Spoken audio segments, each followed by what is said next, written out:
Hey friends, and welcome back to my channel. So today I'm doing a sit down video for you guys because I feel like y'all deserve it. And by the title, you guys know that I'm doing a tips for success for medical assisting school, or really any school that you decide to go to. But since I'm in medical assistant school right now, I figured that this would be a good video to film for you guys. So like I said, I have 10 tips for success that I have personally used to get me through these last 8 months, and I hope that they work for you guys as they have worked for me. And yeah, I hope that you guys enjoy. If you do, give this video a thumbs up, leave comments down below, and also don't forget to subscribe.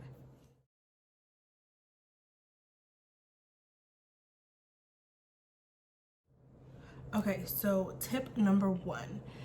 Tip number one is to have a reason. You have to have a reason for what you're doing it for. Is it to better your life, to possibly own a business, like what school you're going for? Or like me, my reason was my kids. I have 2 kids, if you've been following me on my channel, and my reason was to show them that you can graduate high school, take 5 years off like I did, and then decide that you want to go back to school, and it all works out. And I didn't do things the way that they say is the best way, as in graduating high school, going to college, getting married, having kids, and having a set career. I didn't do that. My husband didn't go to college, and once I was like, okay, I want to work something and I want it to be useful, I want it to be something that I could go back to school for and further my career, then that's why I chose medical assisting. And we had a program, and I chose it right before the class started. I think I applied in June, and our class started August. So my reason was for my babies, to just show them that you don't have to do everything the way that society tells you to do it. Just do it and have a reason for why you're doing it. And that is what my number one tip is that you have to have a reason for everything that you do, especially nowadays, because things can get you down so bad, so quickly, so easily.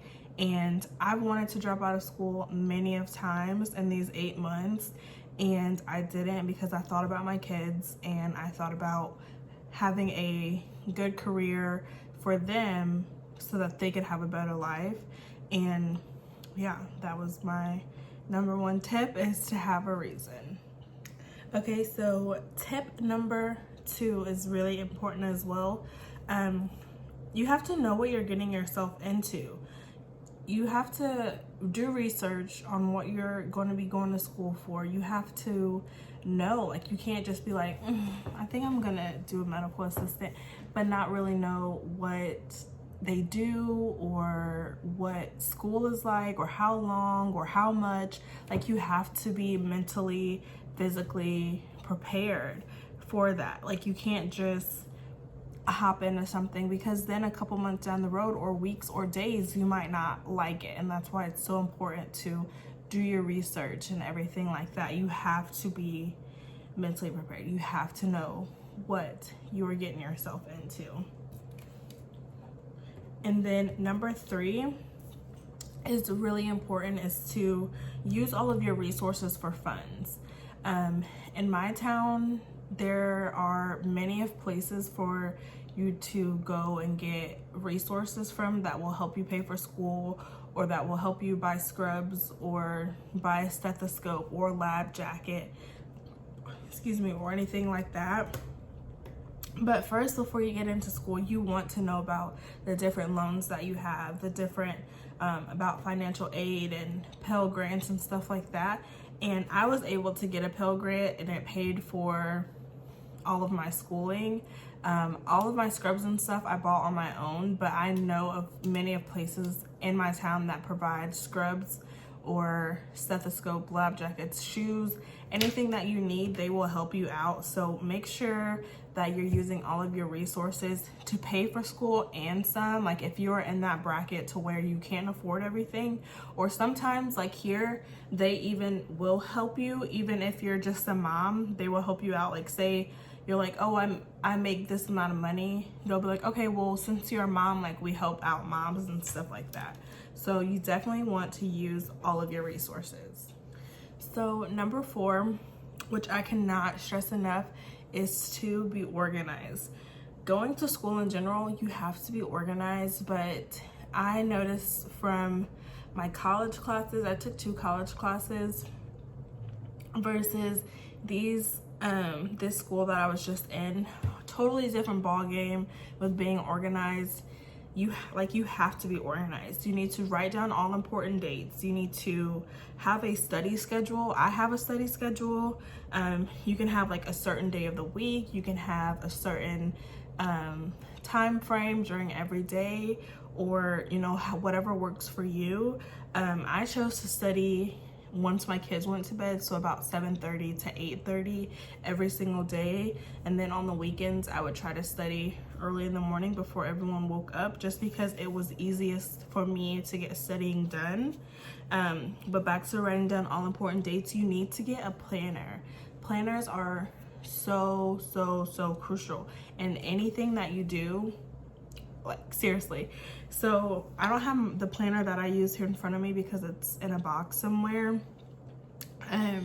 but planners are so important because with my instructor, she would give us like test dates for a whole book so that we could go ahead and study if we wanted to, like study ahead. So she would be like, okay, on the 14th you have chapters 8 through 10, and then on the 21st you have chapters 12 through 16. So you would want to write those dates down so that you were always on top of things, or just turn in dates or important dates. Like we had like days that we went to the lab. You want to know what days you go to the lab so that you wear scrubs and things like that. So being organized is so crucial. And then once we had 2 teachers, I had to separate folders, and I had folders for my lab instructor and folders for my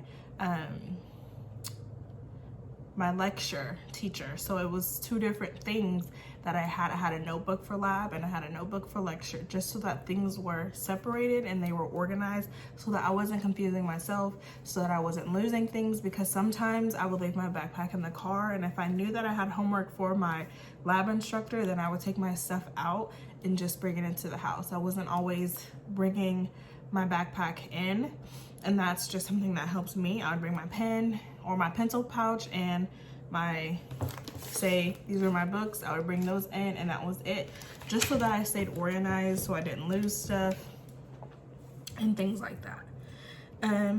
Next, number 5 is to do not procrastinate. I am a big procrastinator, or I used to be. Once I went to school here for medical assisting, I stopped procrastinating because I knew that I had deadlines, and I knew that I had tests to pass, and I knew that this was different. And you had to have it was like an 87 average to stay into school, or you could get kicked out. So I knew that I could not procrastinate. I knew that I couldn't turn things in late because of the fact that you're getting 50% off the first time you turn something in late, and then what, So I was not allowing myself to procrastinate because I did not want those points knocked off for projects or anything like that. So if you have your teacher says, okay guys, read chapter 1, do it. Don't wait to do it, because you never know. If she tells you to read that chapter, it's for a reason, most likely because she's gonna ask the class questions about it. So just read it. Don't be that student that waits the day before to do homework and then is asking everyone like, hey, did you get number 1? Did you get number 2? Like, don't be that student. That is all I have to say about that. Like, do not procrastinate. Okay, so number 6 is to find a good study method that works for you. whether that be flashcards, highlighting, studying groups, rewriting the book, whatever that may be. Find a study method and find it quick, because those tests are going to come back to back to back to back to back, and you want to have a good study method that helps you lock things in and learn them really quickly.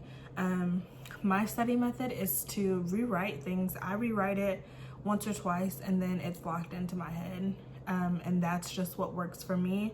I've been doing it since high school, and that is just how it's been. I cannot learn with flashcards. I cannot learn with studying groups unless I know the information already, but just to go and study with other people, I can't do that. It doesn't work for me. Highlighting, the way that I do highlighting is I just highlight important information for me to rewrite. So my study method that I have been using for years is just to rewrite things.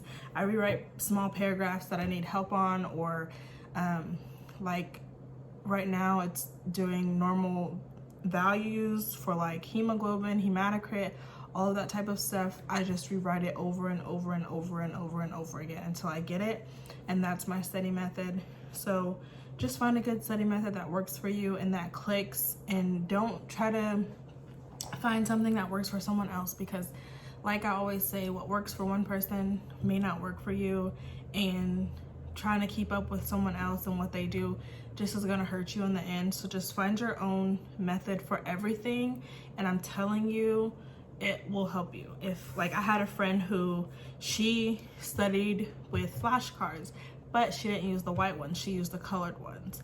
I had another friend who she just reread the information over and over and over again, and that's what helps her. I'm one of those people who has to physically write it down and see it on paper, and to write it over and over and over again before it clicks in my head. So that's just me. Tip number 7 is self-care. You really have to take care of yourself to be successful. Self-care is very important. You have to take time for yourself. You have to sometimes put the study material down to the side and be like, okay, let me focus on me for a second, because again, you have to think, if you're just doing school, your body is tired, you're physically tired, mentally tired, you're drained, and you're not going to do as good once those test dates come. So like me, my national certification exam has been postponed twice, and I've been doing nothing but studying over and over and over again, all day, every day, studying. Whenever I get a moment, I'm studying. Whenever my kids go down to sleep, I'm studying. Whenever they go down for a nap, I'm studying. Even if they're playing in their rooms, I'm studying. And this weekend, I was supposed to study, but I was like, you know what? I'm so stressed out because it keeps getting postponed, and because of the coronavirus. And I just was like, okay, I'm gonna take a weekend for me, and I'm just going to just relax and not stress, because that is what I've been doing, is stressing. And then once that test date comes, and if I'm stressed, I'm gonna second guess myself. I'm going to have a headache most likely and not be able to focus. I'm gonna have really bad anxiety, and it's just not gonna be a positive outcome in the end. So you have to really take care of yourself. Take a shower, take a bath, do whatever helps you out. Go get a manicure and pedicure. Although everything is closed right now, just do something that helps you, because you have to remember that you come first. So number 8 is to have a support system. Support systems are so important whenever you are going back to school, or doing whatever you're doing, because some days you might need a break. Like my husband, I debated whether or not to go back to school or not, and my husband was like, just do it. Like, you have so much family, you have so much help, like go and do it and kill it. And my mom has been on my side ever since. My granny, my mother-in-law, they all are my huge support system. They're cheering me on every step of the way, and they're just letting me know that I have this. And that is just so important to hear, because some days it might not seem like you have it, or some days you might not feel up to it, or you might just not be feeling it in general. So it's so important to have a support system that is there for you, that is cheering you on the whole step of the way. any support that you can get is needed, because on the weekends, like, or on the weekdays, sometimes my mom would get my kids after school so that I could stay at school and study, because since my husband is a truck driver, he is not home Monday through Friday, so he wasn't able to just come home and watch the kids. Like, that's not how it worked. So my mom would sometimes get the kids, or if Arian or AJ were sick and they couldn't go to daycare, I would call my granny or my mother-in-law and they would watch the kids for me. So having a support system, no matter what, it's just, that's what's gonna help you out. That's what's gonna make you want to keep pushing forward. It's just to thank them, show them that you were serious about them, and to thank them. Almost done. Number 9 is to stick to a routine. Having routines are so important because it keeps you going.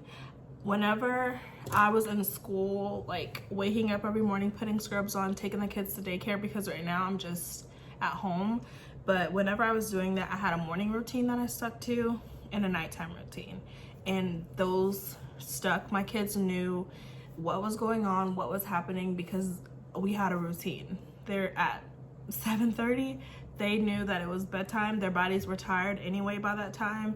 And at 6:30 in the morning, whenever I got them up, they knew, okay, like our day started. And it just helped having a routine for myself and having a routine for my kids, because it just made things 10 times easier. Having a study routine is important as well. Just routines are important. Don't, you know, I always woke up at 5:30. By the end of school, I was waking up at 4:30 because I was starting to study more for my exam. But just having a routine is so important. Having weekend routines are important for me. That is just how I feel. I love having routines. I love sticking to one thing and it always working like that. So yes, routines are so important. Figure out what works best for you. So the last one is to be proud of yourself. No one else went back to school or went to school or is going to school but you. You're the one doing all the work. You're the one doing everything. So you have to be proud of yourself. And this will make everything go smoother. I wish that I was more proud of myself at the beginning. I kind of am more proud of myself now for sticking with it and not giving up. I really am, because there's been times where my husband's been like, okay, I'm gonna stop truck driving so that I can take some weight off of your shoulders. Or he'd be like, I'm gonna stay home until Wednesday just so that you can focus on, you know, what you have going on and stuff like that. And I did not want him to give up his dream. He loves truck driving. So I was like, you know what? I'm going to stick this out and I'm gonna do this. So you have to be proud of yourself. I'm very proud of myself. I'm so proud of my classmates because we have came a long way. We have came a long way, from having one teacher to 2 teachers to moving buildings to going to internship to being kicked out of internships because of coronavirus. Like, I'm so proud of myself. I'm so glad that I stuck with it. And I'm so excited to see how my future goes with working once all of this is over with. So yeah, you have to be proud of yourself because no one else did it but you. So be proud of yourself. And yeah, that's it for you guys. All right, you guys, those were my 10 tips for success with medical assisting or with any other type of schooling that you guys are going to. I hope that this gave you guys some help with just you getting and going. I know right now with coronavirus going on, a lot of schools aren't even open, but I hope that this gives you something to look forward to the end and just helping you out. I hope that it really does help every one of you guys out, all of my subscribers, because these tips have really helped me out. And yeah, so I hope that you all enjoyed this video. If you did, give it a thumbs up. Comment some video ideas down below that you would like to see, and subscribe to my channel if you haven't already. I would love to have you here with my little family. I love you guys so much, and thanks for watching, and I'll see you on my next one. Bye.